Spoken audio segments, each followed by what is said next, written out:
중국에서 오늘부터 일주일 동안 열리는 제19차 공산당 대회는 한중 관계와 북중 관계에도 변수가 될 전망입니다.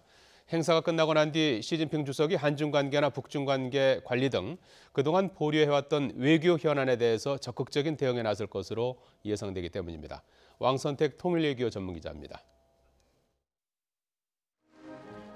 시진핑 중국 주석은 지난 몇 달 동안 공산당 대회 준비에 전념하면서 외교 현안에 대해서는 현상 유지 태도를 보여왔습니다.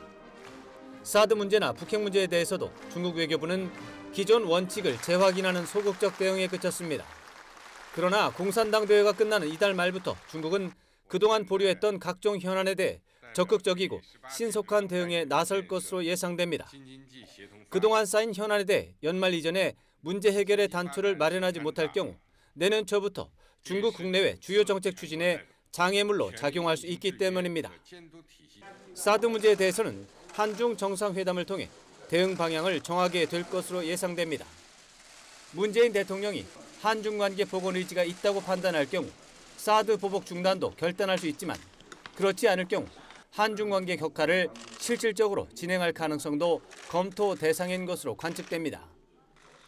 북핵 문제와 관련해서는 6자 회담 재개나 4자 회담 부활을 추진하는 적극적인 중재 외교를 재개할 가능성도 있는 것으로 보입니다. 그러나 북한이나 미국이 양쪽 모두 자제하라는 중국의 요구를 무시한다고 판단할 경우 당분간 북한과 미국을 싸잡아 비난하는 양비론에 집중할 가능성도 배제할 수 없습니다. 이처럼 공산당 대회가 끝난 뒤 진행될 중국의 외교 대응은 경우에 따라 외교 대공세 형태가 될 수도 있고 한반도 정세 변수가 될 가능성도 있습니다. 그런 만큼 중국 당대회 이후 예상되는 중국의 외교 방향을 남북관계 개선과 북핵 문제 해결은 물론 한미동맹 강화와 한중관계 발전을 동시에 추진하는 우리 외교와 최대한 일치시키는 것이 시급한 과제로 떠오를 전망입니다. YTN 왕선택입니다.